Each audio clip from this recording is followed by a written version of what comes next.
네. 집권 여당의 최고위원이 청와대를 대상으로 기자회견을 했는데 거짓말을 반복하고 있는 상황이에요. 아까 들은 얘기는 검찰 출신이면 좋겠다고 청와대와 이야기가 오갔다는 건 자기도 했고 저쪽도 했다는 거거든요. 그래서 의견 일치를 봤는데 나중에는 그건 아니고 나 혼자 얘기한 거다 뭐 이런 거예요. 일단 이태영 지금 말이 달라지고 있는 거죠? 그러니까 거짓말이죠. 둘 중에 하나는 거짓말인 거죠. 둘 다 성립할 수는 없으니까. 이태영 민정비서관은 변호사하고 민주당의 법률위원장도 지낸 분입니다. 검사 출신이에요. 그래서 이성윤 의원하고도 잘 아는 사이이긴 해요. 그런데 중요한 건 이태영 변호사가 청와대 들어가기 전에 어떤 역할을 했냐면 이재명 대통령 변호인 역할을 많이 했습니다. 약간 간사 역할 같은 걸 했어요. 그래서 조선일보 등에서 엄청나게 조졌죠. 그렇죠. 네. 그래서 지금 문제가 되고 있는 쌍방울 이른바 대북송금 사건에 대해서 잘 압니다. 잘 알죠. 그래서 김성태를 도와준 로펌이 어떻게 움직였는지도 잘 알고요.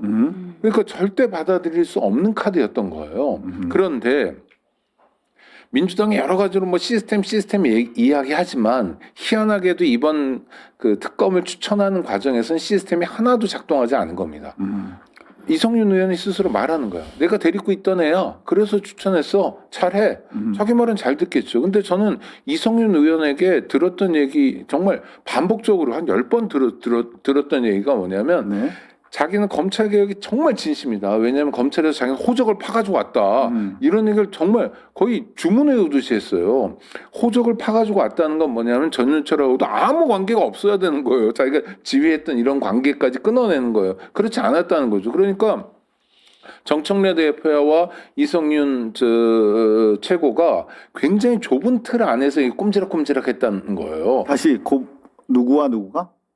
정청래 대표와 네. 그다음에 이성윤 최고가 네. 굉장히 좁은 틀 안에서 꼼지락꼼지락 했다는 거예요. 그리고 그건 지금 확인되고 있잖아요. 왜냐하면 법사위원들도 전혀 모르고 최고위원들도 모르는 상태에서 추천을 했던 거죠. 1차 특검도 이성윤이 그 선발을 주도했다는 거예요. 그래서 이번이 처음이 아니라 그때도 그랬으니까 이번에도 다른 사람이 아니라 이성윤한테만 단독으로 맡긴 겁니다. 추천. 말이 안 되는 거죠. 여기 좁은 공간에서. 그러니까요. 아니 왜냐하면 시스템이 다 있잖아요. 그리고 점검도 해야 되잖아요. 인사권 문제도 그래요. 인사권 맞아요. 대통령이 인사권은 최종적으로 행사하는 건 맞지만 이건 법 집행을 한 거예요. 법상 2개의 원내 교섭 단체가 특검 후보를 추천하도록 되어 있어요. 그럼 후보 추천까지는 누구의 몫이냐면 당의 몫입니다. 당이 책임져야 되는 거예요. 근데 추천이 잘못됐으니까 당이 잘못한 거예요. 근데 김어준 씨는 이걸 섞어버리는 거죠. 최종적 인사권은 대통령에게 있어요. 아니 예를 들어서 지금 헌법 잠깐만 짜증 나시는 건 알겠는데 그래도 우리 시청자들도 그 지금 속상하니까 좀 예쁜 목소리로. 네. 힘든 거 알아요. 요즘 진짜 힘들어요. 진짜. 우리가 짜증 내면 우리 시청자분들 힘들어요. 네, 예쁘게. 헌법상 네. 그 대법관 같은 경우는 또 대법원장이 네. 추천을 하는데 최종 임명권자는 누구냐면 대통령이에요. 그렇죠. 근데 조희대가 요번에 법원 행정처장도 네. 정말 말도 안 되게 지난해 5월에 조희대 내란을 주도했던 실무 책임자 아닙니까? 네. 이재명 대표 사건의 주심 대법관을 법원 행정처장으로 올린 거예요. 옛날 말로 맞짱 뜨자는 거거든요. 도발이고요. 그렇죠. 그러니까 곳곳에서 도발이 일어나. 조희대 도발이에요. 그거를 대통령이 예를 또 예쁘게. 추진하거나 그냥 형식적으로 그 하나밖에 없는 거를 컨펌했다고 해서 인사권 행사로 볼 수 없는 거죠. 지금도 마찬가지입니다. 그러니까 사전에 그야말로 민정이든 어디든 간에 긴밀한 대화를 했어야 돼요. 근데 긴밀한 대화가 아니라 지금 이성윤 최고가 말하는 것에 의하면 그냥 일방적인 통보를 했던 겁니다. 이성윤 씨가 이태영 씨보다 검찰 선배거든요. 나이도 좀 더 많고 그래서 그냥 통보해버리고 그러나 문제가 되니까 이제 어떻게든 발뺌을 하려고 지금 발버둥 치는 것 같은데 이건 모르겠어요. 정치를 이렇게 해도 되나? 근데 말이죠. 지금 이성윤 관련해서 지금 의혹이 나오는 게 너무 많습니다. 지금 뭐 잠시 뒤에 본격적으로 들어가 보겠습니다만은 지난번 조선일보가 보도해서 많은 언론들이 따랐었던 게 뭡니까? 16명 차이로 겨우겨우 통과된 1인 1표제. 뭐 그 찬성 여부를 떠나서 결국은 투표하지 않은 사람들을 색출해가지고 전화를 했다는 거예요. 누군가가. 그죠? 그렇죠. 그러니까 첫째 날 투표 첫째 날 그게 이루어졌다면 그냥 순수한 투표 동료라고 볼 수 있겠지만 둘째 날 투표 종료 시한을 얼마 안 남긴 시각에 막 전화가 이루어졌다라는 거거든요. 그럼 그거는 확실히 좀 근데 네, 이상해 보여요. 지금 우리 허지영 기자를 비롯해서 저를 포함한 모든 기자들이 물먹은 게 있습니다. 그때 누가 전화했는지 우리가 지금 찾아보자고 했지 않습니까? 근데 중앙위원들이 지금 까지면은 또 자기들한테 위해가 올까봐 아무도 얘기 안 했어. 네. 그런데 데일리안이 단독을 했습니다. 뭐라고요? 네, 여당 중앙위 투표 종료 직전 울린 벨소리. 발신자는 이성윤, 타깃은 미투표자. 네, 이성윤이 누굽니까? 정청래 대표의 호위무사였잖아요. 정청래 대표 건드리면 갈라치기고. 나는 친청입니다라고 얘기하면서 친청이라고 그러고. 최고위원 네? 그리고 뭐 합당 과정에서 가장 지금 앞장서서 지금 했던 선수고 모든 것들을 다 지금 같이 했는데 바로 정청래 대표의 소위 말하면 2차 시도 1인 1표제. 그럼 만약에 좌절되면 사실은 결정적인 치명타죠. 그런데 그 과정에서 누군가 전화를 돌렸어. 투표 안 한 걸 파악하고. 그러면 이 사람들은 나에 대해서 다 알고 있네. 내가 지금 공천받아야 되는데 선거 전에. 그래서 16명이 투표 행위가 이루어졌다고 한다면 이거는 명백한 반민주적 범죄 행위입니다. 그런데 그렇죠. 지금 이성윤이 전화를 했다는 보도가 뜨고 있는 가운데 혹시 이성윤 의원이 반론권 행사하고 있나요? 아니요, 이 부분에 대해서는 아직까지 해명이 없습니다. 이거 너무나 큰 뉴스입니다. 자, 그런데 이거보다 더 심각한 건 뭐냐? 지금 저희 고발 뉴스로 이성윤 의원과 관련된 많은 제보들이 오고 있는데 도대체 왜 이성윤 의원은 이렇게 열심히 정청래 대표와 합당을 위해서 올인했을까? 사실상 올인했지 않습니까? 이성윤 의원은 초선입니다. 검사 출신인데 검찰에서 뭐 서울중앙지검장까지는 했는데 사실 그렇게 빛을 보지 못했어요. 빛을 보지 못했죠. 네, 빛을 보지 웃으면서. 못했습니다. 그런데 국회에 들어와가지고 정청래 의원하고 연결이 된 거예요. 그래서 사실 그 옆에 앉아 있는 다른 최고위원들 보면 이연주 최고위원 같은 경우도 3선이잖아요. 그 정도가 돼야 되는데 초선으로서 굉장히 어울리지 않는 큰 감투를 쓴 거예요. 그러니까 우쭐해지고 이렇게 종잡을 수 없는 행보들이 되는 것 같아요. 일단 추론인 거지. 네. 또 다른 뭐 취재된 내용 없습니까? 왜 이렇게 정청래 대표와 합당에 올인하고 있을까요?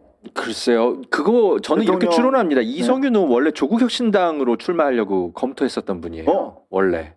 예, 기사 찾아보면 있습니다. 처음에 조국혁신당 출마 검토 이런 어머. 기사도 있었어요. 그런데 어느 날 갑자기 민주당으로 출마가 결정되거든요. 그래서 이분도 이제 문재인 정부의 여러 인사들과 상당한 원래부터 교감이 있고 조국혁신당으로 출마를 검토했을 정도로 굉장히 그쪽과 친분이 있는 분인 걸 그건 뭐 이미 다 알려져 있고 그리고 근데 그걸 공교롭게도 모르는 분이 많아요. 학교도 예 기사가 이제 막 검색해 아니, 보시면 출신 모르는 대학도 분이- 중요합니다. 네. 모르는 분이 많습니다. 지금 허지영 기자가 말씀하신 게 뭐냐면 원래 이성윤 의원은 조국혁신당으로 출마를 조국혁신당으로 검토했었습니다. 실제. 더구나 비례로 가면 네. 아주 쉽게 할 수 있었다. 네. 사실이에요? 네, 기사 검색하면 그런데 자, 네, 그런데 이제 왜 정청래 민주당으로 근데 왔을까요? 어떻게 누구 소개로? 그 과정은 뭐 아무도 이제 뭐 그게 중요하다는 겁니다. 없어서 그게 중요하다는 거. 무슨 말이냐면 네. 지금 많은 분들이 모든 이런 정청래 대표의 이해 못할 이런 행동 그리고 김어준 씨의 그야말로 금도를 넘어선 저런 언론 행위가 도대체 왜 저렇게 거칠게 움직이지? 그러면서 자연스럽게 양정철을 떠올리고 있어요. 지금 이를테면 정청래 대표가 민주연구원장, 양정철 사이드죠. 이재영 씨. 그리고 부위원장 이진년까지. 이진련, 낙엽합니다. 이재명 악마화의 기수 행동대장. 다 양정철의 범주에서 움직이는 사람들이에요. 그리고 황희 의원이 뭐 전략공천 관리위원장 맡았는데 그분은 유명한 전해철의 완전 네. 전해철 양정철 사이드. 오른팔이죠. 자, 그리고 문재인 때 국무위원도 했잖아요. 그렇죠. 네, 같이 했죠. 그러니까 그런 선수들이 계속 정청래 주변에 포진해. 심지어 들어와요. 네. 정청래는 이재영 민주연구원장이랑 큰 교분도 네. 없었던 것으로 보여요. 아예 확인이 안 돼요. 자, 그러니까 아무렇지. 양정철 얘기를 자꾸 하는데 자, 물론 저희 취재 중입니다만 이성윤 의원님 뭐 고소하지 마세요. 취재 중에 지금 우리는 모자이크를 맞춰 나가고 있습니다. 자, 조국혁신당으로 비례대표 쉽게 갈 수 있었어. 그 준비하고 있었다고 다 알고 있었어. 그리고 요 기사 하나 볼까요? 단독입니다. 문화일보. 네, 법무부 조국은 강철 같은 의지의 소유자 발언 이성윤 감찰 개시. 자, 이게 23년 9월의 기사입니다. 저도 취재를 막 하다가 혹시나 해서 확인해 봤어요. 근데 이성윤 의원이 아까 누구였죠? 그 특검 전준철을 추천한 이유가 뭐라고 그랬어요? 내가 데리고 있었던. 그렇지, 내가 자기 라인인 거야. 네. 자, 이게 뭡니까? 이성윤이 조국 라인이었던 겁니다. 조국 법무장관 밑에서 잘 나갔던, 그러면서 현직이었습니다. 현직.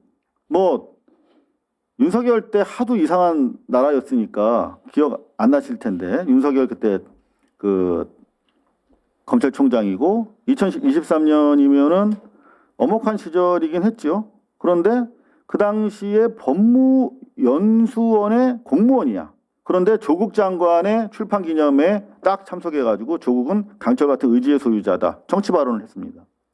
그래서 감찰까지 받았어요. 그만큼 조국 라인이라고 보는 게 맞는 겁니다. 그런데 왜 민주당으로 넘어왔을까?